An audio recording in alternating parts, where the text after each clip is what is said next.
जय हिंद। वंदे मातरम। साथियों, मैं अभिषेक मिश्रा आज आप सभी का हमारे दृढ़ संकल्प पर एनसीईआरटी स्पेशल कोर्स की क्लासेस में बहुत बहुत स्वागत करता हूं। आज की इस क्लास में हम एक्सप्लेन करेंगे क्लास 9th की एनसीईआरटी पॉलिटी का चैप्टर नंबर 5।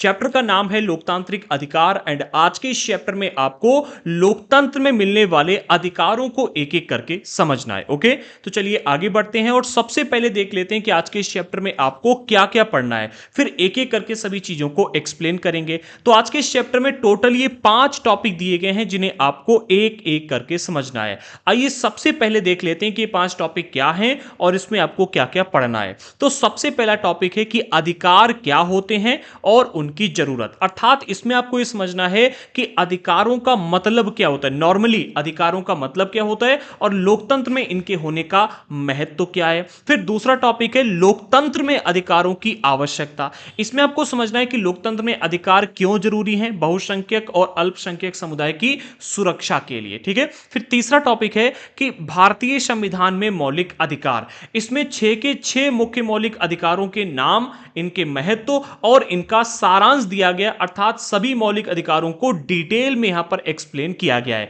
जिन्हें आपको एक एक करके समझना है। चौथा टॉपिक है अधिकारों का संरक्षण और विस्तार। इसमें आपको समझना है कि अधिकारों की रक्षा कैसे होती है। भाई संविधान ने तो हमें अधिकार दे दिए, लेकिन अब देखो अधिकार जो है वो हमारी रक्षा कर रहे हैं, लेकिन इन अधिकारों की सुरक्षा कैसे की जाती है यह भी आपको समझना है। और साथ ही साथ समय के साथ नए अधिकार किस तरह से जोड़े जाते हैं, अर्थात अधिकारों का विस्तार कैसे होता है यह भी आपको समझना है। ठीक है। फिर पांचवा टॉपिक है नागरिकों की जिम्मेदारी। यह बहुत ज्यादा इंपॉर्टेंट नहीं है बट इसे भी समझना जरूरी है। इसमें आपको यह समझना है कि अधिकारों के साथ जिम्मेदारियां और लोकतंत्र में सक्रिय भागीदारी क्यों जरूरी है नागरिकों के लिए। ठीक है। तो चलिए आगे बढ़ते हैं और एक एक करके सभी टॉपिक्स को एक्सप्लेन करते हैं। लेकिन इससे पहले अगर आपने अभी तक हमारे चैनल को सब्सक्राइब नहीं किया तो कर लीजिएगा, साथ ही साथ बेल आइकन को प्रेस करना बिल्कुल भी मत भूलना, जिससे कि हमारे एनसीईआरटी स्पेशल कोर्स के आने वाली सभी क्लासेस का नोटिफिकेशन आपको मिलता रहे। और अगर आप यूपीएससी की या शिक्षक भर्ती की या एसएससी की या अन्य किसी भी ऐसे एग्जाम की तैयारी कर रहे हो जिसके लिए आपको एनसीईआरटी को पढ़ना है,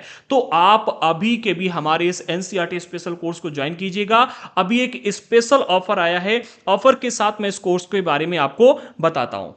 हमारा एनसीईआरटी स्पेशल कोर्स एक ऑल इन वन कोर्स है। इसमें हम क्लास 6 से लेकर के 12 तक की NCERT history, geography, polity and economics को कंप्लीट कवर कर रहे हैं। फीचर्स के आधार पर ये बेस्ट एनसीईआरटी कोर्स एवर है, क्योंकि इस कोर्स में हम आपको जो quality content and features provide कर रहे हैं ये 10 से 15,000 रुपए के कोर्सेस में भी और कोई भी प्रोवाइड नहीं कर रहा है। इसमें हम आपको सबसे पहले special recorded classes and special notes provide कर रहे हैं एंड इन दोनों को बनाते समय हम काफी रिसर्च करते हैं और इंपॉर्टेंट टॉपिक्स को अलग से हाईलाइट करके रखते हैं, जिससे कि उन पर फोकस कर पाए आप और रिवीजन के टाइम पर उनको समझना आपके लिए थोड़ा सा आसान रहे। और आपके डाउट्स को क्लियर करने के लिए एक डाउट ग्रुप दिया गया है। साथ ही साथ इस कोर्स का सबसे हाईलाइटेड फीचर मिलता है टेस्ट सीरीज और क्विज।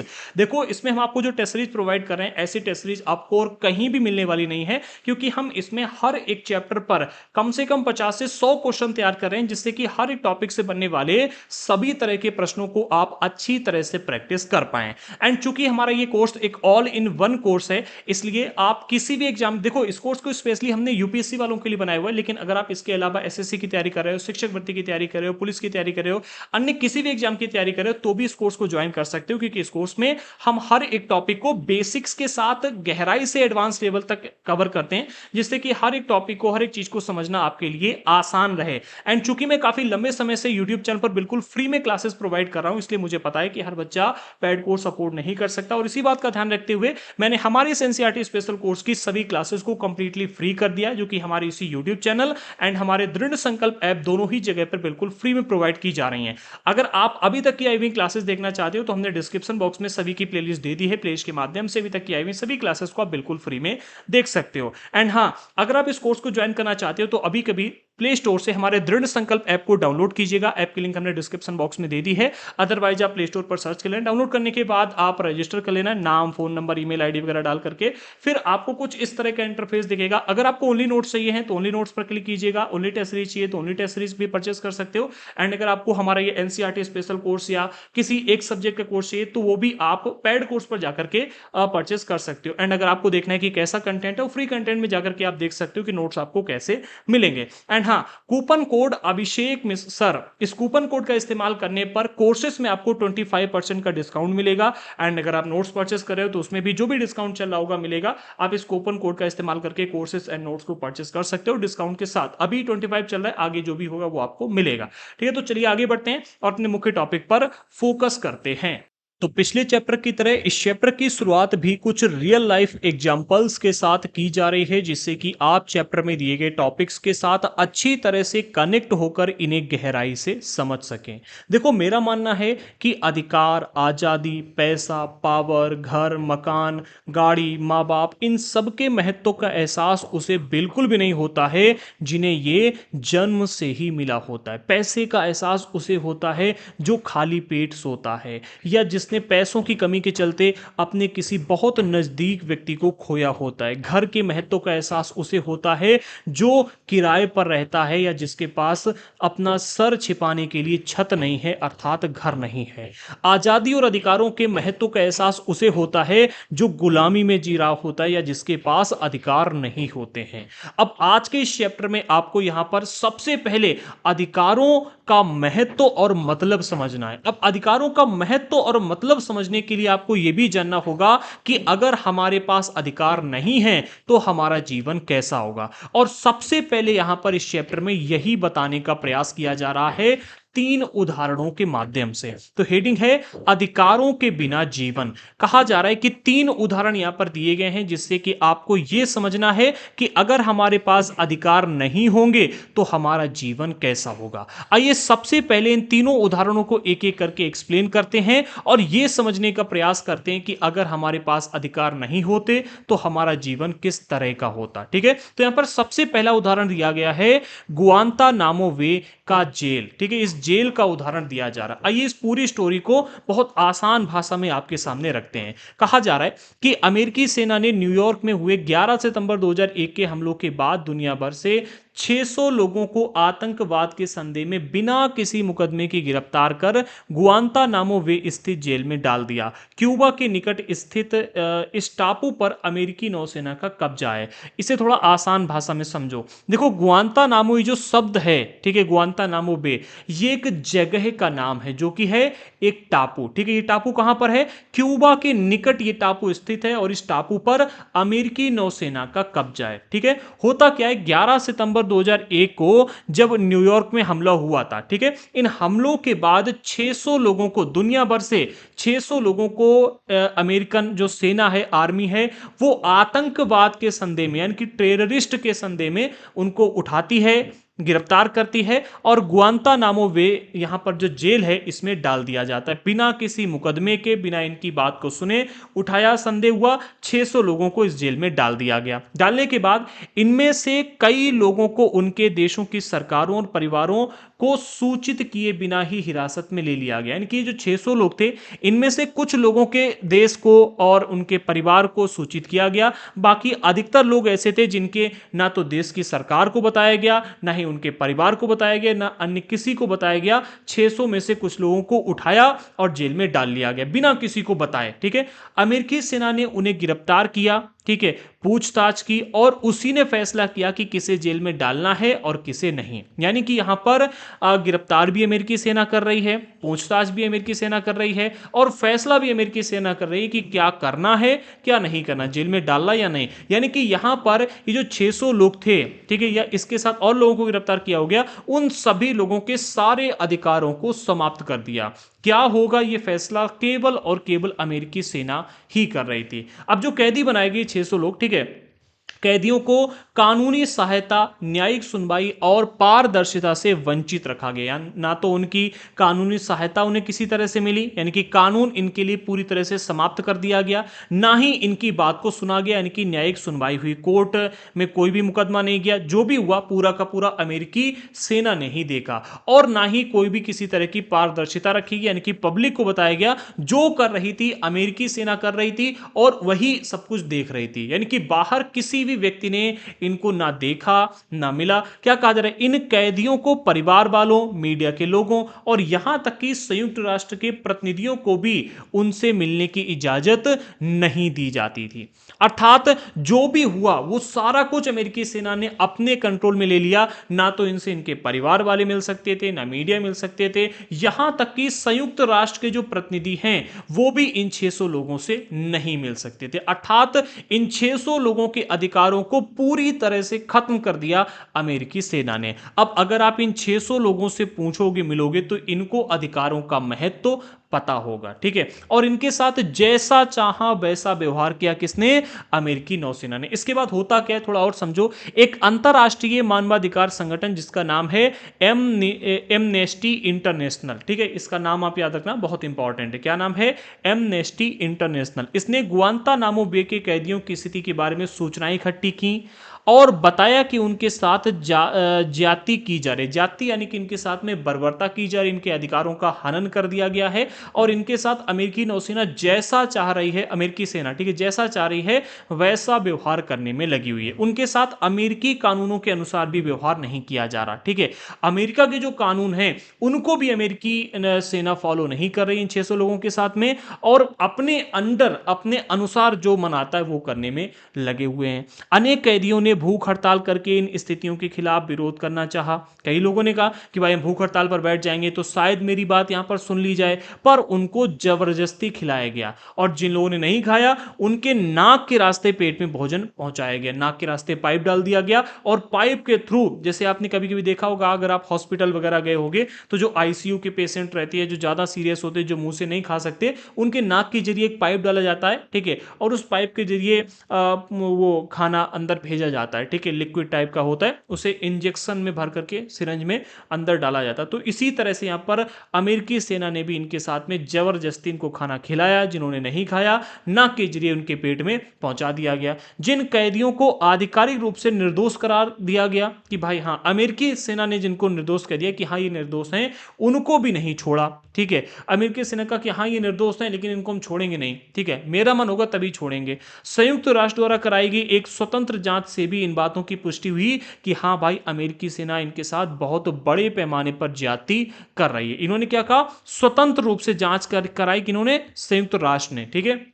इसमें भी इस बात की पुष्टि हो जाती है। फिर संयुक्त राष्ट्र संघ के महासचिव ने कहा कि गुआंतानामो बे जेल को बंद कर देना चाहिए, ठीक। इन्होंने कहा अमेरिकी सरकार ने इन अपीलों को मानने से इनकार कर दिया और अभी भी अगर आप देखो तो गुआंतानामो जेल चल रही है, ठीक है। तो ये अगर आपके अधिकारों को समाप्त कर दिया जाता है तो इस तरह की स्थितियां हो सकती हैं। अब जिन 600 लोगों के साथ ये चीजें हुई वो समझ सकते हैं, उनको पता होगा कि भाई अधिकार ना होने पर या अधिकार समाप्त कर देने पर हमारे साथ किस तरह का व्यवहार हो सकता है। तो पहला एग्जांपल आपने यहां पर गुआंतानामो बे के जेल का देख लिया। आगे बढ़ते हैं, दूसरा एग्जांपल दिया गया है सऊदी अरब में नागरिक अधिकार का। सऊदी अरब में किस तरह के अधिकार हैं इसको भी समझो। तो गुआंतानामो बे का उदाहरण एक अपवाद जैसा है कि गुआंतानामो बे में जिस तरह की घटनाएं घटित हो रही हैं ये हमें अन्य जगहों पर देखने को नहीं मिलती हैं। ये एक अपवाद जैसा है कि एक एग्जांपल हमारे सामने पूरी दुनिया में देखने को मिल रहा है, ठीक है। तो इसे हम एक अपवाद कह सकते हैं कि और कहीं ऐसा नहीं हो रहा,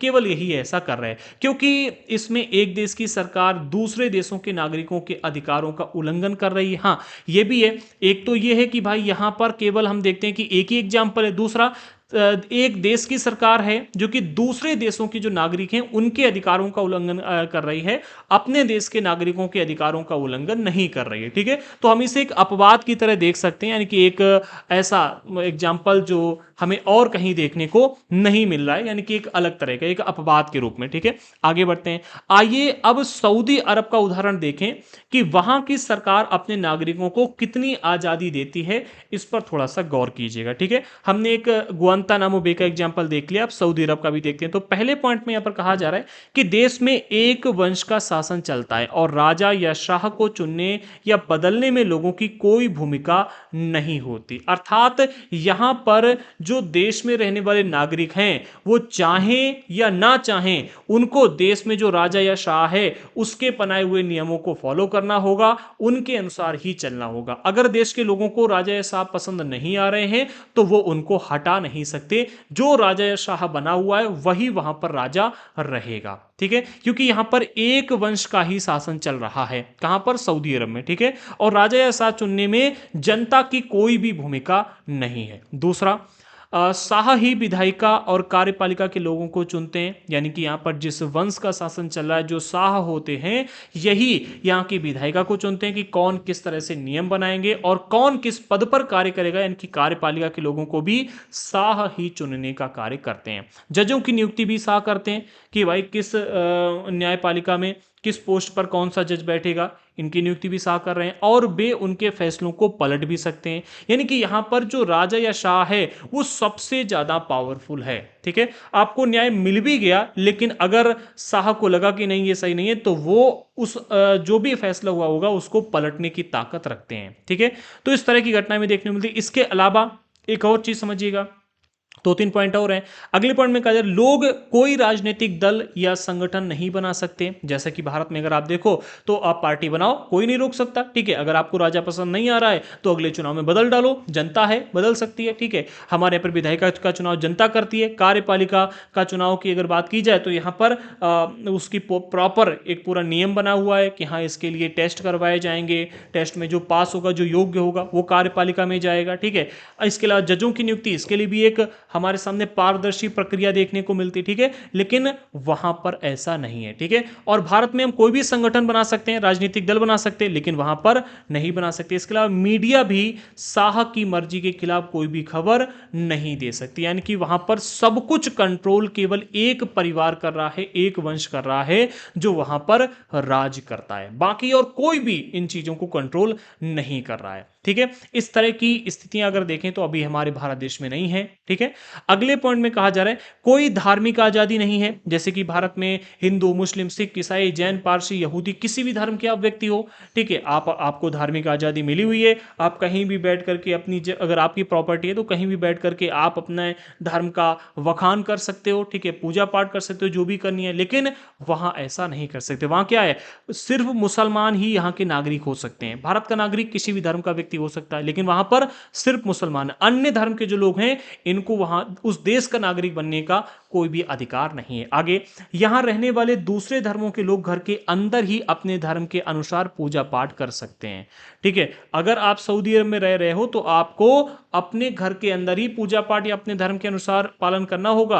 अन्य मतलब घर के बाहर जाकर सार्वजनिक स्थल पर कोई भी अनुष्ठान नहीं कर सकते। क्या है, उनके सार्वजनिक या धार्मिक अनुष्ठान पर रोक है। ठीक है, धार्मिक अनुष्ठान नहीं कर सकते, अर्थात कथा वगैरह नहीं करा सकते, भागवत नहीं करा सकते, रामलीला नहीं करा सकते, सार्वजनिक तौर पर आप पूजा पाठ या बड़ा हवन वगैरह नहीं करा सकते। ठीक है, तो ये वहां पर रोक लगी हुई है। आगे बढ़ते, ऐसा भारत में नहीं है। अगले बिंदु में, औरतों को वैधानिक रूप से मर्दों से कमतर दर्जा मिला हुआ, ये सबसे बड़ी प्रॉब्लम है। अभी भारत में देखो सबको बराबर माना गया है। ठीक है, सब बराबर हैं, लेकिन वहां पर औरतों को कमतर दर्जा माना गया, इनकी औरतों को कम माना जाता है और उन पर कई तरह के सार्वजनिक पाबंदियां भी लगाई गई औरतों पर, जबकि भारत में ऐसा बिल्कुल भी नहीं है। ठीक है, मर्दों को जल्द ही स्थानीय निकाय के चुनाव के लिए मताधिकार मिलने वाला है, और जबकि औरतों को यह अधिकार नहीं मिलेगा, ना अब तक मिला है और ना ही मिलेगा। ठीक है, तो ये भी एक चीज हम देख सकते हैं। अच्छा, ये अधिकारों की बात है। ठीक है, भारत में ये सारे अधिकार हैं लेकिन वहां पर नहीं है। ठीक है, ये बातें सिर्फ सऊदी अरब पर ही लागू नहीं होती, दुनिया में ऐसे अनेक देश हैं जहां पर ऐसी स्थितियां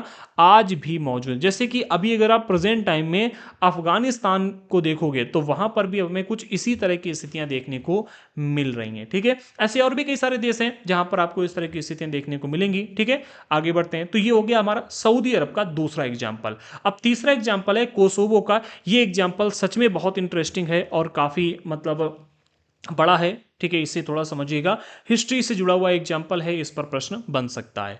कहा जा रहा है कोसोवो पुराने यूगोस्लाविया का एक प्रांत था जो अब टूट कर अलग हो गया। किसका था? यूगोस्लाविया का एक प्रांत था जो कि अब टूटकर अलग हो गया। इस प्रदेश में अल्बानियाई लोगों की संख्या बहुत ज्यादा थी, पर पूरे देश के लिहाज से सर्ब लोग बहुसंख्यक थे। उग्र सर्ब राष्ट्रवाद के भक्त मिलोशेविका ने यहाँ के चुनाव में जीत हासिल की। उनकी सरकार ने कोसोवो के अल्बानियाई लोगों के प्रति बहुत ही कठोर व्यवहार किया। उनकी इच्छा थी कि देश पर सर्व लोगों का ही पूरा नियंत्रण हो। अनेक सर्व नेताओं का मानना था कि अल्बानियाई जैसे अल्पसंख्यक या तो देश छोड़कर चले जाएं या सर्वों का प्रभुत्व स्वीकार कर लें। अब यहाँ पर पहले इस देश की हिस्ट्री को समझो, ठीक है, फिर हम इस टॉपिक की बात करेंगे। यहाँ पर बात की जा रही है यूगोस्लाविया देश की, ठीक है। अब वर्तमान समय में अगर आप देखोगे तो यूगोस्लाविया देश नहीं रहा है, ये कई टुकड़ों में डिवाइड हो गया, ठीक है। तो सबसे पहला पॉइंट ये कि आज से कई वर्ष पहले यूगोस्लाविया नाम का एक देश था, ठीक है, और इस देश का एक प्रांत यानी कि एक राज्य था जिसका नाम था कोसोवो। क्या था? कोसोवो, ठीक है। अब यूगोस्लाविया टूट चुका है, यूगोस्लाविया कई देशों में बढ़ चुका है, तो अब यूगोस्लाविया नहीं है, ठीक है। पहले यूगोस्लाविया नाम का एक देश था जिसके कई सारे प्रांत थे, ये काफी बड़ा देश था, और इन्हीं कई सारे प्रांतों में से एक प्रांत था कोसोवो, ठीक है। अब जो कोसोवो नाम का प्रांत है, इस प्रांत में अल्बानियाई लोगों की संख्या बहुत ज्यादा थी, यानी कि यहां पर बहुसंख्यक समाज जो था वो अल्बानियाई था, ठीक है। पर अगर हम यूगोस्लाविया यानी कि पूरे देश के लिहाज से देखें तो पूरे देश में सर्व लोगों की संख्या काफी ज्यादा थी। अच्छा, अगर इनकी अल्बानियाई और सर्व लोगों की बात करें तो अल्बानियाई मुख्य रूप से इस्लाम धर्म को मानने वाले लोग थे, यानी कि मुसलमान लोग थे, ठीक है। वहीं अगर सर्व की बात करें तो ये मुख्य तौर पर ईसाई धर्म को मानने वाले लोग थे, ठीक है। तो यहां पर ईसाई लोगों को अगर देखा जाए तो पूरे देश के लिहाज से बहुसंख्यक थे, और अगर अल्बानियाई को देखा जाए तो ये कोसोवो राज्य में एक प्रांत में काफी बड़ी संख्या में थे। समझ के आगे बढ़ते हैं। उग्र सर्व राष्ट्रवाद के, चूंकि यहां पर सर्व लोग पूरे देश में के लिहाज से देखा है तो इनकी संख्या ज्यादा थी, इसलिए इनको उग्र सर्व राष्ट्रवाद कहा गया, ठीक है। तो सर्व राष्ट्रवाद के भक्त मिलोशेविका ने यहां के चुनाव में जीत हासिल कर ली, अर्थात चुनाव हुआ। चुनाव होने के बाद मिलोशेविक नाम के व्यक्ति यहां पर चुनाव जीत जाते हैं और ये यहां पर अपनी सरकार बना लेते हैं। ये कौन है? ये एक सर्व समुदाय से आने वाले व्यक्ति हैं, ठीक है। उनकी सरकार ने कोसोवो के अल्बानियाई लोगों के प्रति बहुत कठोर व्यवहार किया, यानी कि जैसे ही मिलोशेविक जो कि एक सर्व थे, इनकी सरकार बनती है तो इन्होंने जो अल्बानियाई समाज के लोग थे इनके साथ बहुत कठोर व्यवहार करना शुरू कर दिया, ठीक है। ये मिलोशेविक और जो अन्य सर्व लोग थे उनकी इच्छा ये थी कि देश पर सर्व लोगों का पूरा नियंत्रण हो जाए। जो कोसोवो राज्य में ये अल्बानियाई समाज के लोग ज्यादा संख्या में रहते हैं, ये भी सब सर्व बन जाएं या सर्व लोगों का प्रभुत्व स्वीकार कर लें, ठीक है। इनका कहना क्या था, मिलोशेविका का और सर्व लोगों का, कि भाई पूरे देश के ऊपर केवल सर्व लोगों का ही प्रभुत्व, पूरा नियंत्रण हो, ठीक है। अनेक सर्व नेताओं का मानना था कि अल्बानियाई जैसे अल्पसंख्यक या तो देश छोड़कर चले जाएं यानी देश से भाग जाएं, या सर्वों का प्रभुत्व स्वीकार कर लें कि भाई हम सर्व के अंतर्गत रहेंगे, हम सर्व बन जाएंगे या सर्व के गुलाम बनकर रहेंगे। इस तरह से आप समझो, ठीक है। आगे बढ़ते हैं। आगे घटने, ये मतलब एक तरह की उस समय की जो सोच थी वो बताएगी कि भाई इस तरह की चीजें थी। अब घटना क्या घटी थी, इस घटना को भी समझो, ठीक है। अगले पॉइंट में, अप्रैल सन 1999 में होता क्या है, कोसोवो के एक शहर में अल्बानियाई बुजुर्ग दंपत्ति, यानी कि बूढ़ा बूढ़ी थे, एक बूढ़े बुजुर्ग पुरुष थे और महिला थी, ठीक है, जिन्हें आप हस्बैंड वाइफ कह सकते हो, ठीक है। बुजुर्ग दंपत्ति पर सर्बियाई सेना ने हमला किया। अच्छा, सर्बियाई जो सेना है ये सर्बिया शहर की सेना थी, ठीक है। और जो सर्बिया शहर है ये यूगोस्लाविया देश का एक प्रांत ये भी हुआ करता था, जो कि उस समय एक बहुत ही महत्वपूर्ण और सबसे बड़ा प्रांत था, ठीक है। चूंकि यूगोस्लाविया काफी बड़ा देश था पहले, अब तो ये टूटकर काफी सारे राज्यों में, कई सारे देशों में डिवाइड हो चुका है। कोसोवो भी अपने आप को एक देश मानता है, ठीक है, ये भी अपने आप को स्वतंत्र घोषित कर चुका है, बट इस कोसोवो को कई सारे लोग हैं जो देश नहीं मानते हैं, ठीक है। बट अभी इतना बस समझो कि यूगोस्लाविया जो एक बहुत बड़ा देश था उसका एक प्रांत था सर्बिया, ठीक है। होता क्या है, सन 1999 अप्रैल में सर्बियाई सेना ने अल्बानियाई समाज के जो लोग थे, ठीक है, कोसोवो में रहने वाले, इनके ऊपर हमला कर दिया, ठीक है। समाज के लोगों के ऊपर हमला किया, जिसमें एक बुजुर्ग दंपत्ति की कहानी यहां पर दी जा रही है। 74 वर्षीय बतीसा, जो कि यहां पर पत्नी थी बुजुर्ग दंपत्ति में, ठीक है, बतीसा हुक्सा के सामने ही उनके पति इजेत की हत्या कर दी गई। ठीक है, यहाँ की सेना ने क्या किया, जो बुजुर्ग दंपति थे इनके पति, ठीक है, बतीसा हैं जो कि महिलाएं 74 वर्षीय हैं, इनके पति की हत्या कर दी, इनके मार दिया। ठीक है, मारने के बाद उनका घर जला दिया गया। ठीक है, इन बुजुर्ग दंपति का। यह घटना उन हजारों अल्बानियाई नागरिकों में से एक की कहानी है जो उस समय सर्बियाई सेना द्वारा निशाना बनाए गए थे। अच्छा, ये स्टोरी काफी बड़ी है जो यहाँ पर घटना घटित हुई। मैंने शॉर्ट में इसकी स्टोरी यहाँ पर रखी क्योंकि स्टोरी बहुत ज्यादा, कहानी पढ़ने का कोई महत्व तो नहीं है, बस आपको स्टोरी समझ में आनी चाहिए। सिर्फ इतनी घटना नहीं घटित हुई थी, पहले इनके पति को मारा गया, ठीक है, फिर इनका घर जलाया गया। घर जलाने के बाद जो ये बतीसा थी, इनके कपड़े भी छीन लिए गए। ठीक है, और कपड़े छीनने के बाद रोड पर इनको छोड़ दिया गया।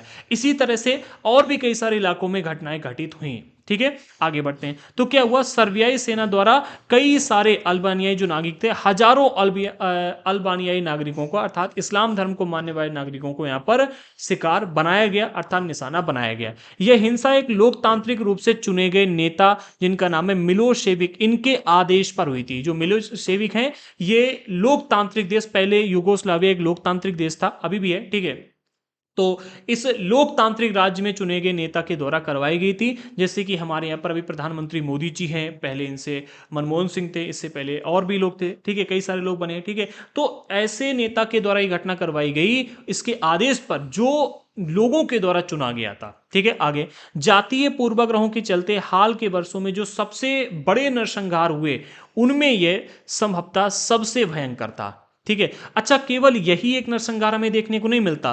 कश्मीर में जिस तरह का नरसंहार हुआ, वो भी एक लोकतांत्रिक राज्य में सबसे बड़े नरसंहारों में से एक था। ठीक है, इस समय वर्तमान समय में जो हमारे देश के पश्चिम बंगाल में घटनाएं घटित हो रही हैं, ये भी देखा जाए तो एक लोकतांत्रिक राज्य में, एक लोकतांत्रिक देश में घटित होने वाली सबसे, मतलब किसके आधार पर अगर देखा जाए तो जातीय पूर्वाग्रहों के आधार पर सबसे बड़े जो नरसंहार हो रहे हैं, उनमें से एक इनको भी गिना जाएगा। अभी जो आपने देखा हमारे बगल की बांग्लादेश में जिस तरह की घटनाएं घटित हुई, ये भी इसी तरह की जातीय पूर्वाग्रहों के आधार पर, धर्म के आधार पर होने वाले नरसंहारों में से एक है। ठीक है, तो ऐसी घटनाएं हमें कई सारी देखने को मिलने, केवल एक देश में नहीं, कई सारे देशों में, कई सारे राज्यों में, कई सारी जगहों पर। ठीक है, आगे बढ़ते हैं। आखिरकार कई और देशों ने जब दखल दिया, तब जाकर के यह क्रम थमा। ठीक है, यहां पर क्या हुआ था, मिलोशेविका ने कोसोवो में अपनी सर्बियाई सेना को भेज दिया था और कहा था कि भाई जो भी यहां पर अल्बानियाई व्यक्ति मिले, उसे मारो, पीटो, या तो उसे गुलाम बनाओ, या उसे देश से निकाल कर बाहर कर दो, या फिर उसे जान से मार दो। ठीक है,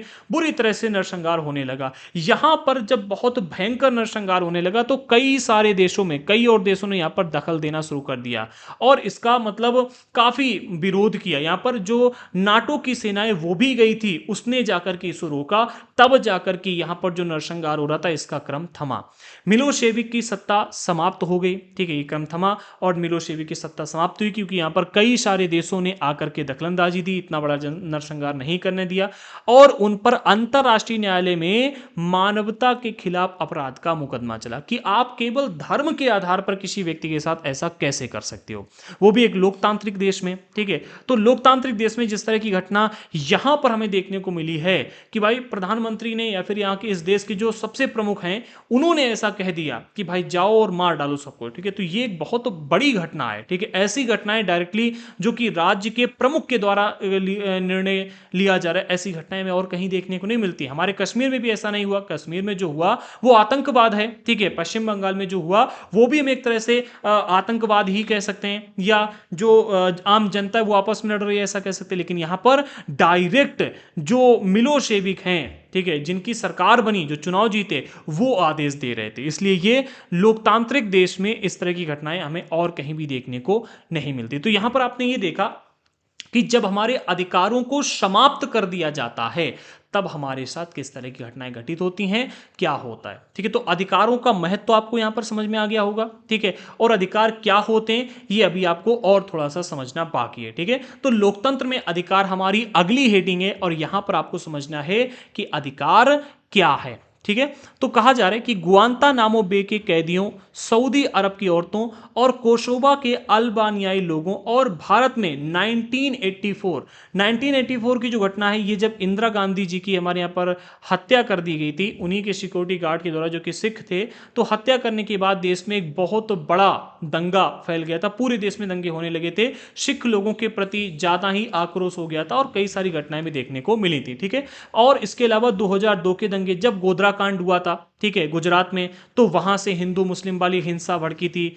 राम मंदिर के लिए और भी कई सारी चीजें। ठीक है। तो एक 1984 और दूसरा 2002 के जो दंगे हुए, इनका शिकार हुए लोगों के बारे में सोचिएगा। ठीक है। किन किन लोगों के बारे में? एक गुआंतानामो बे जेल में जो कैदी हैं, ठीक है, इसके बाद सऊदी अरब की जो महिलाएं हैं, इनको वोट डालने का अधिकार ना तो दिया गया ना मिलने वाला है और इन्हें पुरुषों से कमतर माना जाता है। इसके अलावा कोसोवो के अल्बानियाई लोगों और भारत में ये जो दो दंगे हुए, इनके शिकार हुए जो लोग हैं, इनके बारे में सोचिए। अगर आप इनकी जगह होते तो आपके मन में क्या विचार आते? ठीक है। जरा अपने आप को इनकी जगह पर रख करके इमेजिन करने का प्रयास कीजिएगा कि एक तरफ से सेना आ रही है, आने के बाद आपके साथ दुर्व्यवहार कर रही है। अगर पुरुष हैं तो आपको मार दिया जाता है, महिला हैं तो आपका घर जलाकर आपको रोड पर बिठा दिया जाता है। ना आपके पास पैसा है, ना घर है, ना कहीं जा सकते हो, आपके अपनों को मार दिया गया, पेट भरने के लिए भोजन नहीं है, पैसा नहीं है कि आप कहीं जा सको। ठीक है।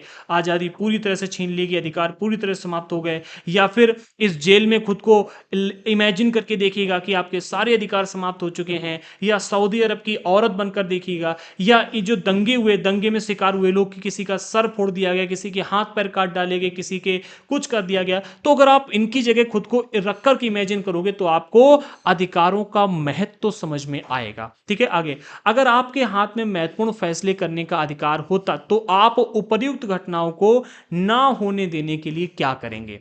थोड़ा इमेजिन करिएगा और इसका आंसर कमेंट बॉक्स में जरूर देना। ठीक है। अगले बिंदु में इसके बारे में थोड़ा और बताया जा रहा है कि क्या करना चाहिए, या फिर अगर आप इनकी जगह पर होते तो क्या करते। आप ऐसी व्यवस्था बनाना चाहेंगे जिनसे सभी लोगों को सुरक्षा, सम्मान और समान अवसरों की गारंटी हो। ठीक है। ऐसी व्यवस्था हर कोई बनाना चाहेगा जो भी इन घटनाओं का शिकार होगा, कि हम ऐसी व्यवस्था बनाएं या ऐसी व्यवस्था हो जिससे कि देश में रहने वाले या जो भी, जहां तक हमारी ये व्यवस्था है, वहां तक रहने वाले प्रत्येक व्यक्ति को सुरक्षा मिले, सम्मान मिले, जो कि हमें यहाँ पर सऊदी अरब में औरतों को नहीं मिल रहा है, यहाँ पर कैदियों को नहीं मिल रहा है, यहाँ पर अल्बानियाई लोगों को नहीं मिल रहा है। ठीक है। तो सुरक्षा मिले, सम्मान मिले, इसके अलावा समान अवसरों की गारंटी मिले, जो कि यहाँ पर महिलाओं को नहीं दिया जा रहा है। ठीक है। इसके अलावा हर व्यक्ति को न्याय पाने का अधिकार हो, जो कि गुआंतानामो बे के कैदियों को नहीं मिल रहा है। बिना कारण गिरफ्तारी ना हो, गुआंतानामो का एग्जाम्पल याद कीजिएगा, और यदि हो तो उसे अपना पक्ष रखने का मौका मिले। ठीक है। ये सब हमारे भारत देश में है वर्तमान समय में। ठीक है। लेकिन इसके बाद भी कुछ घटनाएं हमें देखने को जरूर मिलती हैं। ठीक है। क्या है? न्याय पाने का अधिकार, बिना कारण गिरफ्तारी ना हो, और अगर हो तो अपना पक्ष रखने का मौका मिले। साथ ही ये अधिकार केवल कागजों तक सीमित ना रहें। ठीक है। कि भाई अधिकार, जो व्यवस्था हमने तैयार की है, ये केवल कागजों में लिखी पड़ी ना रहे, ये सच में लागू हो, बल्कि इनका पालन हो और उल्लंघन करने वालों को सजा मिले। जो भी ये जो नियम बनाए गए, अधिकार लोगों को दिए गए, अगर इनका उल्लंघन हो तो उसको सजा भी मिले। अर्थात हर व्यक्ति को, चाहे वह अमीर हो या गरीब, ताकतवर हो या कमजोर, बहुसंख्यक हो या अल्पसंख्यक, इन न्यूनतम चीजों की गारंटी होगी। ठीक है। आप ये करना चाहेंगे और ऐसा करना ही उचित होगा। ठीक है। कमेंट बॉक्स में बताइएगा कि आप इसमें और क्या क्या चीज ऐड करना चाहते हो। ठीक है। आगे बढ़ते हैं। अब हम बात कर लेते हैं कि आखिरकार अधिकार क्या है। ठीक है। बाद में हम अन्य चीजों को भी एक्सप्लेन करेंगे, लेकिन यहां पर एक बार अधिकार क्या है, इसकी डेफिनेशन को समझो, अधिकार का मतलब समझो। ठीक है। अधिकारों का महत्व तो आपने समझ लिया। यहां पर पहले बिंदु में कहा जा रहा है कि अधिकार वह दावा है जो प्रत्येक व्यक्ति अपने लोगों, अपने समाज और अपनी सरकार से करता है, ताकि वह बिना डर अपमान के खुशी से जी सके। कहने का अर्थ यहां पर है कि जो अधिकार है, अधिकार क्या है? एक तरह का दावा है। जैसे कि हम अपने माँ बाप को, ठीक है, जो भी हमारा जन्मदाता होता है, जन्मदाता पर हमारा दावा रहता है कि ये हमारी माँ है, ये हमारे बाप हैं। ये हमारे पिताजी हैं, ठीक है। जैसे कि हम अपने भाई पर दावा कर सकते हैं कि ये हमारा भाई है। इसी तरह से अधिकार जो है ये एक तरह का दावा है जो प्रत्येक व्यक्ति अपने लोगों, अपने समाज और अपनी सरकार से करता है, ठीक है, ताकि वो बिना डर के कहीं भी जा सके पूरे देश में, ठीक है, और बिना अपमान के खुशी के साथ जीवन जी सके। इसके लिए जरूरी है कि हम दूसरों के प्रति वैसा ही व्यवहार करें जैसा स्वयं चाहते हैं। अच्छा, व्यवहार की जो यहां पर बात की जा रही है ये थोड़ा क्रिटिकल है, थोड़ा पेचीदा है, इसे थोड़ा गहराई से समझने का प्रयास कीजिएगा। क्या कहा जा रहा है कि भैया अगर मतलब आप चाहते हो कि प्रत्येक व्यक्ति को अपने लोगों, समाज और सरकार का अधिकार हो, मतलब एक मिनट, अगर आप ये चाहते हो कि आप पूरे देश में बिना डर और अपमान के रह सकें, ठीक है, आपको अधिकार मिले हर तरह के, तो आपको सबसे पहला काम क्या करना होगा कि भैया हम दूसरों के प्रति वैसा ही व्यवहार करें जैसा स्वयं चाहते। क्यों? क्योंकि अगर हम किसी भी व्यक्ति के साथ ऐसा व्यवहार करते हैं जो हम खुद के साथ बर्दाश्त नहीं कर सकते हैं, तो आप उसके व्यवहारों का उसके अधिकारों का हनन कर रहे हो, ठीक है। और अगर आप उसके अधिकारों का हनन कर रहे हो तो वो भी आपके अधिकारों का हनन करेगा, ठीक है। आगे, हमारे अधिकार तभी सही और मान्य होंगे जब वे दूसरों के अधिकारों का सम्मान करें और किसी को नुकसान या कष्ट ना पहुंचाएं, तभी हमारे अधिकार जो हैं वे सही होंगे और मान्य होंगे, ठीक है। क्योंकि अगर देखा जाए तो सऊदी अरब में, हम यहां पर देख सकते हैं सऊदी अरब में, ये सऊदी अरब की अगर बात की जाए तो यहां पर पुरुषों को अधिकार मिले हुए हैं। एक वंश का शासन चल रहा है तो इनको सारे अधिकार मिले हुए हैं, लेकिन यहां पर जो अन्य लोग रह रहे हैं उनको अधिकार नहीं मिले हुए हैं। इसीलिए यहां पर हम कहते हैं कि ये स्थितियां गलत हैं, ठीक है। इसलिए क्या कहा गया, ये जरूरी है कि हम दूसरों के प्रति भी वैसा ही व्यवहार करें जैसा कि स्वयं चाहते हैं, ठीक है। आगे, और अधिकार तभी सही होंगे और मान्य होंगे जब वे दूसरों के अधिकारों का सम्मान करें और किसी को इससे नुकसान या कष्ट ना हो। युगोस्लाविया के सर्व लोग पूरे देश पर सिर्फ अपना दावा नहीं कर सकते, क्योंकि देश में केवल सर्व लोग ही नहीं रह रहे हैं, वहां पर अन्य धार्मिक समुदाय के लोग भी रह रहे हैं, ठीक है। इसलिए अगर युगोस्लाविया में केवल सर्व लोग ये कहेंगे कि पूरे देश पर हमारा दावा है, तो देश में रहने वाले अन्य लोग जो हैं उनका ये अपमान कर रहे हैं, उनके अधिकारों का हनन कर रहे हैं। इस तरह से अगर देखा जाए तो ये सही नहीं है, ठीक है। इनका अधिकार और जो ये अपने अधिकार को मान्यता देने का प्रयास करिए, दोनों ही सही नहीं है। हम जो दावे करते हैं वे तार्किक भी होने चाहिए, ठीक है, तार्किक भी होने चाहिए कि जो भी हम दावा करते हैं, जो भी हम अधिकार की बात करते हैं कि हमें अधिकार मिला हुआ है, वो तार्किक होना चाहिए, गैर तार्किक, या फिर कहें कि भाई कुतार्किक नहीं होना चाहिए, कुतर्क नहीं होना चाहिए, तर्क होना चाहिए, ठीक है। बिना तर्क के कोई भी आप दावा नहीं कर सकते, अधिकार नहीं पा सकते, ठीक है। अगर समानता चाहते हो तो आगे, वे ऐसे होने चाहिए कि हर किसी को समान मात्रा में उन्हें दे पाना संभव हो। अधिकार ऐसे होने चाहिए कि भाई देश में अगर 50 लोग रह रहे हैं तो 50 लोगों को समान मात्रा में ये अधिकार दिए जा सके। ऐसा नहीं कि हम केवल एक ही व्यक्ति को या 50 में से 40 ही लोगों को या 10 ही लोगों को हम कुछ अधिकार दे पा रहे, बाकी लोगों को अधिकारों से वंचित रख पा रहे, ठीक है। तो क्या है, सबसे बड़ी बात यह कि अधिकार जो भी आप चाहते हो वो तार्किक होने चाहिए और वे ऐसे हों जो कि हर किसी को समान मात्रा में मिल सकें। इस प्रकार हमें कोई भी अधिकार इस बाध्यता के साथ मिलता है कि हम दूसरों के अधिकारों का आदर करें। अधिकार तभी मान्य होगा जब हम दूसरों के अधिकारों का भी आदर करते हैं, ठीक है। अगले पॉइंट में, सिर्फ अपना दावा करने से अधिकार नहीं मिल जाते। हमने दावा कर दिया कि हमें ये अधिकार है तो केवल आपका अपना दावा करने से अधिकार नहीं मिल जाएगा। मान लो आपके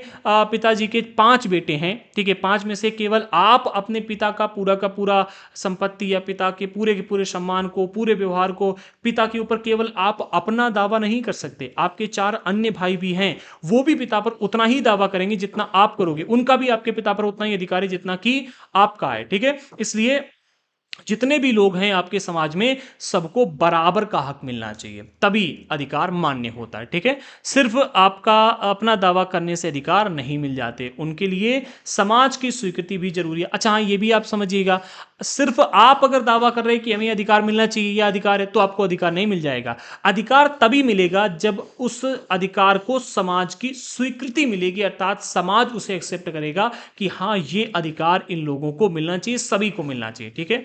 केवल एक व्यक्ति को अगर कोई खास अधिकार दिया जा रहा है तो वो सही नहीं होगा। ठीक है। अधिकार वही है जो पूरा समाज स्वीकार करे। ठीक है। हर समाज अपने आचरण को व्यवस्थित करने के लिए कुछ कायदे कानून बनाता है। हर समाज में कुछ कायदे कानून होते हैं, हर घर में होते हैं। ठीक है। और हर घर के कायदे कानून अलग अलग तरह के होते हैं। ये कायदे कानून हमें बताते हैं कि क्या सही है और क्या गलत है। ठीक है। जो कायदे कानून हर समाज में बनाए जाते हैं, यही कायदे कानून बताने का काम करते हैं कि क्या सही है और क्या गलत है। अच्छा, क्या सही है और क्या गलत है, ये समय के साथ बदलता रहता है। क्यों? अब इसको आगे आप समझना। समाज जिस चीज को सही मानता है, सबके अधिकार लायक मानता है, वही हमारे भी अधिकार होते हैं। अब अगर समाज ने माना है कि भाई हाँ, हमारे यहाँ पर जितने भी लोग हैं सबको मोबाइल चलाना चाहिए, तो आप चलाइएगा, कोई प्रॉब्लम नहीं है। अगर समाज ने यह स्वीकार किया कि नहीं, मोबाइल चलाने से हमारे देश के बच्चे बिगड़ रहे हैं, ठीक है, हमारी जनरेशन बर्बाद हो रही है और ये गलत है, तो वो गलत हो जाएगा। समाज ने स्वीकार किया कि हमारे यहाँ पर शादी होगी तभी दो लोग साथ में रहेंगे, बिना शादी के नहीं रह सकते, तो भाई ये चीज सही मानेगी। अब समाज अगर एक्सेप्ट कर ले कि भाई नहीं, बिना शादी के भी एक साथ रह सकते हो, तो वो भी सही हो जाएगा। तो जब तक समाज किसी भी व्यवहार को, किसी अधिकार को स्वीकृति नहीं देता, तब तक वो अधिकार मान्य नहीं होता। ठीक है। जैसे कि आप देखो, आजकल लिव इन रिलेशनशिप वाला जो फीचर है, ये एक नया ट्रेंड आया है। जो जेनजी लोग हैं, ठीक है, यानी कि जो नई जनरेशन के लोग हैं, जेनजी तो छोड़ दो, जेनजी तो कम एक्सेप्ट करे, जेनजी से पहले वाले, ठीक है, जिनकी डेट ऑफ बर्थ 1995 से लेकर के 2005 तक की, आप ऐसा मानिए। ठीक है। इन लोगों को ये लिव इन रिलेशनशिप वाला बहुत पसंद आ रहा है। ठीक है। लेकिन समाज ने इसे एक्सेप्ट नहीं किया। अब चूंकि समाज ने इसे एक्सेप्ट नहीं किया, इसलिए ये लोगों का अधिकार भी नहीं है। ठीक है। ये अधिकार तभी बनेगा जब समाज इसे एक्सेप्ट करेगा। ठीक है। इसलिए समय और स्थान के हिसाब से जो अधिकार हैं, उनकी अवधारणा भी बदलती रहती है। कैसे? इसका एक एग्जांपल यहां पर दिया गया, समझिएगा। 200 साल पहले अगर कोई कहता कि औरतों को भी वोट देने का अधिकार होना चाहिए, तो उसे अजीब माना जाता। आज से 200 साल पहले, जब हमारा देश आजाद भी नहीं हुआ था, ठीक है, तब अगर कोई कहता कि औरतों को भी वोट देने का अधिकार होना चाहिए, तो कहते भाई हमें तो वोट डालने का अधिकार है नहीं, हम औरतों को कैसे दें? पहले औरतों को पढ़ाया भी नहीं जाता था, संपत्ति में अधिकार नहीं दिया जाता था, बहुत सारे ऐसे अधिकार थे जो आज मिले हुए हैं, पहले नहीं मिले थे। अब उस समय अगर कोई औरतों के अधिकार की बात करता, तो समाज उसे एक्सेप्ट नहीं करता। ठीक है। लेकिन अब चीजें बदल चुकी हैं। अब अगर कोई कहता है कि औरतों को वोट डालने का अधिकार मिलना चाहिए, तो बिल्कुल एक्सेप्टेड है। क्यों नहीं मिलना चाहिए? आज तक लोगों की सोच बदल चुकी है, जनरेशन बदल चुकी है, काफी कुछ परिवर्तन हो चुका है। ठीक है। तो जैसे जैसे समय में परिवर्तन होता है, ठीक है, समय और स्थान के हिसाब से अधिकारों की अवधारणा भी बदलती रहती है, अधिकारों का जो क्षेत्र है वो भी बदलता रहता है। ठीक है। 200 साल पहले अगर कोई ये कहता कि महिलाओं को वोट डालने का अधिकार होना चाहिए, तो भाई लोग बहुत अजीब तरह से इसे देखते हैं। आज सऊदी अरब में वोट डालने का अधिकार ना होना ही अजीब लगता है कि भाई बताओ, पहले ये अगर हम कहते कि महिलाओं को वोट डालने का अधिकार दिया जाए, तो कहते क्या तुम भी महिलाओं को वोट डालने का अधिकार देने की बात कर रहे हो?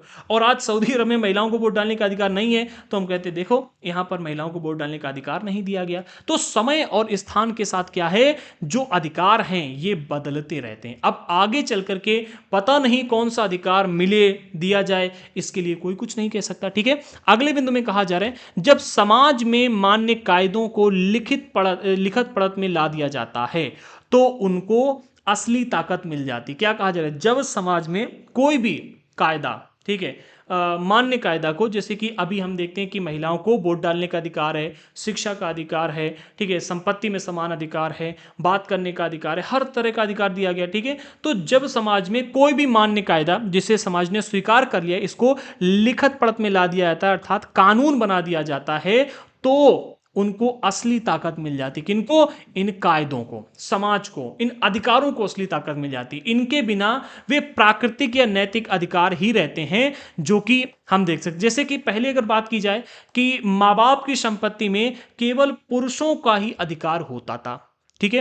केवल पुरुष ही क्या करते थे कि भाई जो भी पिता की संपत्ति, उसमें केवल पुरुष ही अपना हिस्सा ले लेते थे, लड़कियों को पिता की संपत्ति में हिस्सा नहीं दिया जाता था। लेकिन धीरे धीरे क्या है कि यहाँ पर लड़कियों ने डिमांड करनी शुरू की, समाज ने स्वीकार किया, और पिता की संपत्ति में, माँ बाप की संपत्ति में महिलाओं और पुरुषों दोनों को क्या है कि अधिकार दिया जाने लगा, दोनों को हिस्सा दिया जाने लगा। धीरे धीरे क्या है कि ये जब समाज ने स्वीकार किया, फिर इसे लिखित पढ़त में ला दिया गया, कानून बना दिया गया। आज क्या है कि सबने इसको स्वीकार कर लिया, आज क्या है ये एक अधिकार बन गया। ठीक है। तो जब तक लिखित पढ़त में कोई चीज नहीं आती है, तो क्या होता है, वो प्राकृतिक या नैतिक अधिकार ही रहते हैं। ठीक है। और जब कोई चीज लिखित परत में आ जाती है तो उसको असली ताकत मिल जाती है, वो हमारे पास कानूनी अधिकार बन जाता है। ठीक है, आगे। गुआंतानामो बे के कैदियों को उनका अपने दमन का विरोध करने का, उसे गलत बताने का सिर्फ नैतिक अधिकार है। ठीक है, यहां पर अगर गुआंतानामो बे के कैदियों की बात की जाए तो यहां पर जितने भी कैदी हैं उन सबका दमन किया जा रहा है, बहुत बड़े पैमाने पर प्रताड़ित किया जा रहा है। तो इसका ये केवल विरोध कर सकते हैं कि हाँ भाई हमारे साथ ऐसा क्यों करो। लेकिन विरोध करने का अगर इनको कह दिया जाए कि भाई कानूनी अधिकार है, तो वो है ही नहीं, क्योंकि अधिकार समाप्त कर दिया गया, एक अलग टापू पर ले जाकर बिठा दिया गया और कहा कि भाई इस जेल में जो भी कैदी है उसे हम ये अधिकार नहीं दे रहे हैं। ठीक है, उन्होंने अधिकार ही नहीं दिया, लिखित पढ़त में अधिकार नहीं है, तो भाई आप कुछ भी कर लो। ठीक है, तो गुआंतानामो बे के कैदियों को अपने दमन का विरोध करने का, उसे गलत बताने का सिर्फ नैतिक अधिकार है। वो प्राकृतिक या नैतिक रूप से कह सकते हैं कि हमारे साथ गलत हो रहा है। ठीक है, पर वे इसके भरोसे किसी ऐसे व्यक्ति या संस्था के पास नहीं जा सकते जो उन्हें लागू कर दे। वो कहेंगे भाई प्राकृतिक अधिकार है हमारे साथ, ऐसा नहीं होना चाहिए, तो आप कहां जाओ बताओ।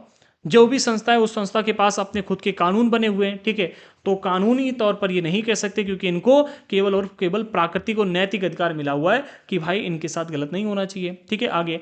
जब कानून कुछ दावों को मान्यता देता है तो उसको लागू किया जा सकता है। ठीक है, फिर हम उन्हें लागू करने की मांग कर सकते हैं। ठीक है, अब अगर इस जेल की कानून में ऐसा है कि भाई इनके साथ आप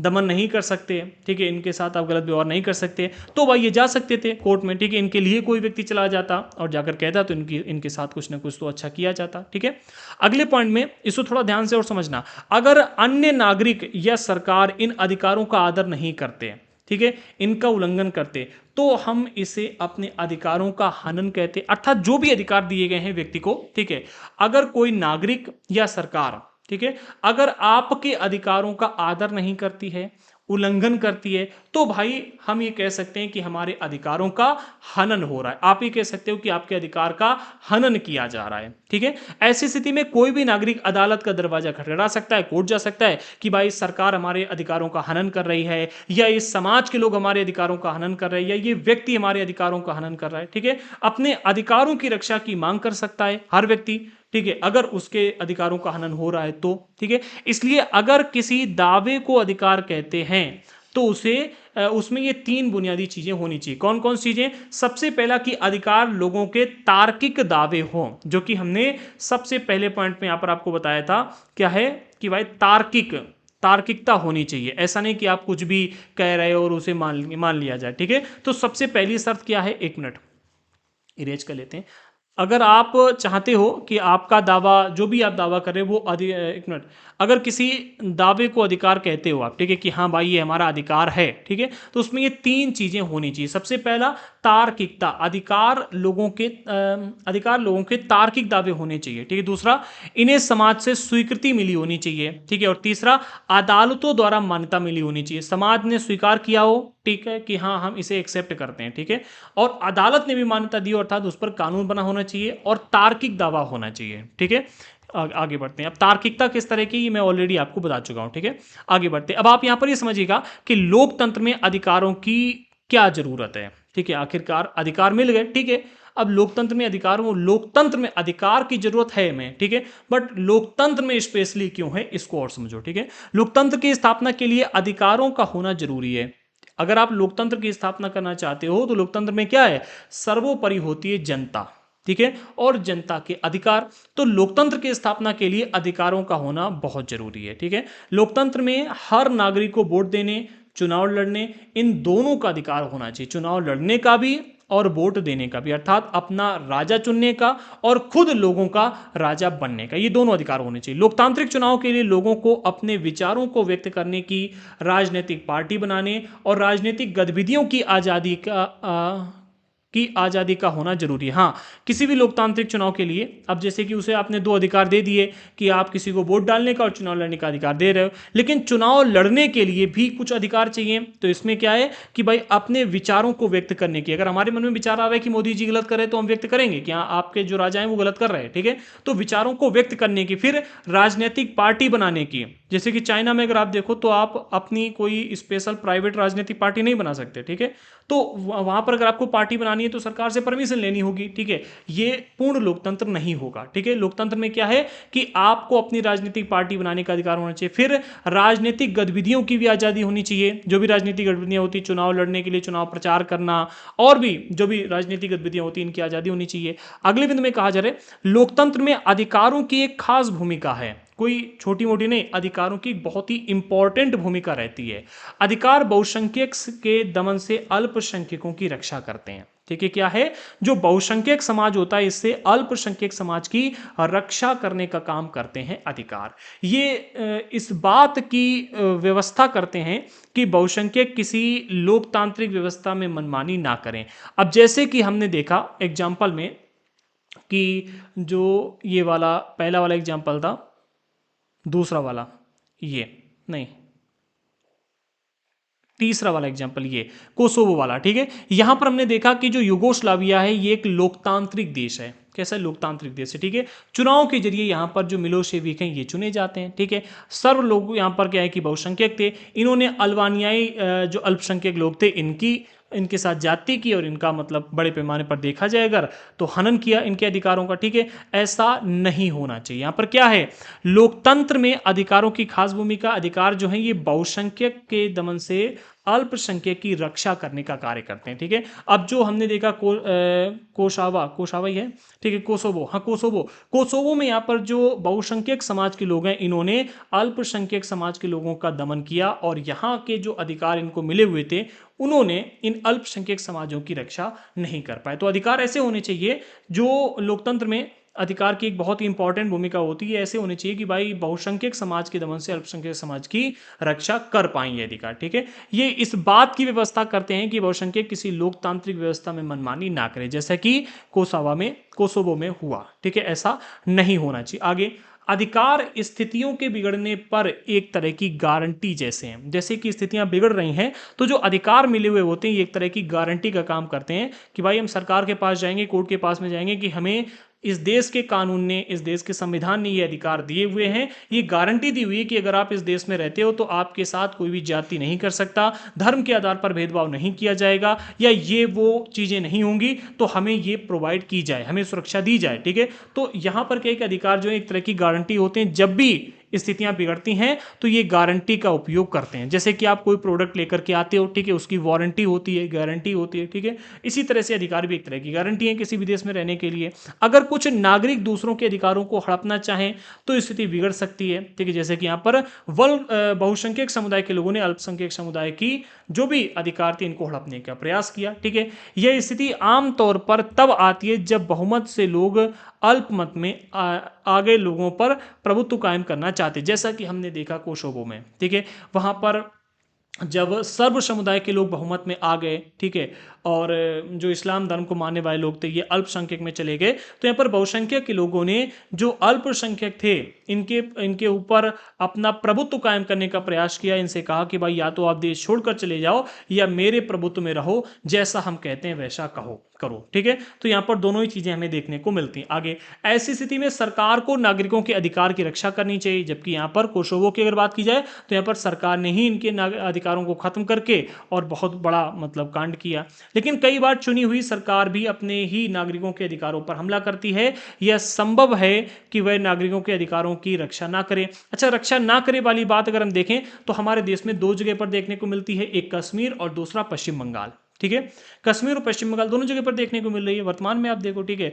कश्मीर तो अब मतलब वहां पर तो हो ही गया जो होना था, पश्चिम बंगाल में अभी भी घटनाएं घटित हो रही हैं। मैं भी कुछ समय पहले एक न्यूज़ देख रहा था, पता नहीं फेक है या रियल है, कि पश्चिम बंगाल की सरकार ने जगन्नाथ भगवान की रथ यात्रा वहां पर हो रही थी जो कि बहुत लंबे समय से होते आ रही थी, मुझे एग्जैक्ट ईयर्स नहीं पता है, उस पर रोक लगा दी। ये कहा कि भाई यहाँ पर मुसलमानों की संख्या 60% के आसपास हो गई है और इस रथ यात्रा से यहाँ पर दंगा वगैरह मतलब फैल सकता है, तो अब ये रथ यात्रा नहीं होगी। कितना मतलब गलत, रक्षा नहीं कर रहे हो अधिकारों की आप, ठीक है। तो ये इस तरह की घटनाएं भी हमें देखने को मिलती हैं, ठीक है।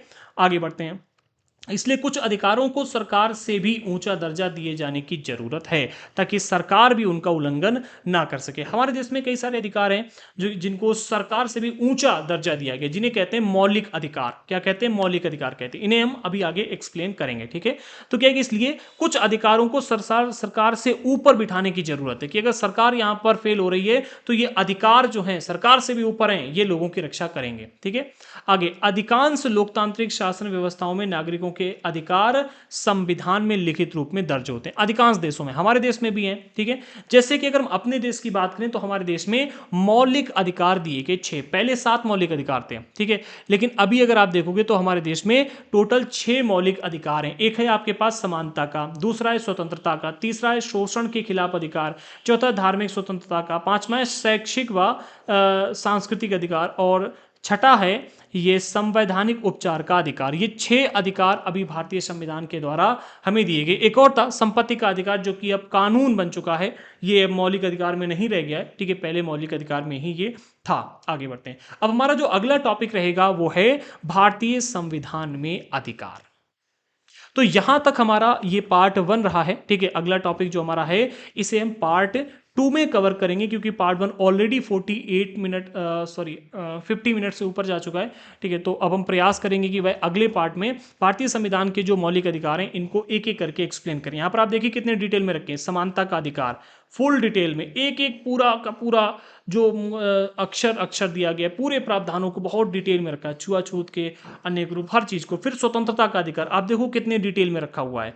इसी से प्रश्न बनेंगे मेंस में, आपके लिए बहुत इंपॉर्टेंट साबित होगा ये, ठीक है। इस पर एक पूरा डेडिकेटेड वीडियो आ रहा है। इसके बाद में आप देखो ये शोषण के खिलाफ अधिकार कितना इंपॉर्टेंट है, एक एक शब्द को बहुत गहराई से एक्सप्लेन करेंगे।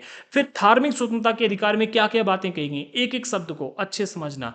फिर सांस्कृतिक और शैक्षणिक अधिकार किस तरह का दिया गया है, ठीक है। फिर ये अधिकार कैसे मिल सकते हैं हमको, हम किस तरह से इन अधिकारों को पाएं, ठीक है, ये भी बताया गया है हर चीज को, ठीक है। हर चीज को बहुत डिटेल में रखा है। फिर राष्ट्रीय मानव अधिकार आयोग क्या है, किस तरह से कार्य करता है, बहुत डिटेल में हमने इसकी जानकारी रखी है। फिर अधिकारों का बढ़ता दायरा, और इसी के साथ हमारा चैप्टर जो है वो भी कंप्लीट हो जाएगा, ठीक है। तो अगले पार्ट में हम ये पूरा चैप्टर कंप्लीट कर देंगे। इस चैप्टर की कोशिश करेंगे 2 पार्ट ही आए, या आप बताइएगा हम एक एक अधिकार पर अलग वीडियो बना देते हैं, ठीक है। फिलहाल अभी तक आपने हमारे चैनल को सब्सक्राइब नहीं किया तो कर लीजिएगा, साथ ही साथ टेलीग्राम पर ज्वाइन कर लेना। टेलीग्राम की लिंक हमने डिस्क्रिप्शन बॉक्स में प्रोवाइड कर दी है। और अगर आपने अभी तक हमें इंस्टाग्राम पर फॉलो नहीं किया तो कर लो भाई, क्यों नहीं किया है, डिस्क्रिप्शन बॉक्स में सब कुछ लिंक दी गई है। और अगर आपको नोट्स चाहिए हैं या कोर्स ज्वाइन करना है तो अभी के भी हमारे दृढ़ संकल्प ऐप को डाउनलोड कीजिएगा। ऐप पर नोट्स, टेस्ट सीरीज, कोर्सेज सब कुछ दिए गए हैं, और 1 दिसंबर से हम प्रॉपर टेस्ट सीरीज स्टार्ट कर रहे हैं। अभी के भी ऐप को डाउनलोड करके कोर्स को ज्वाइन कर लीजिएगा। कोर्स में आपको काफी फायदा है। And Abhishek sir coupon code का अगर आप इस्तेमाल करते हो, मैं लिख देता हूं AHISHEKS।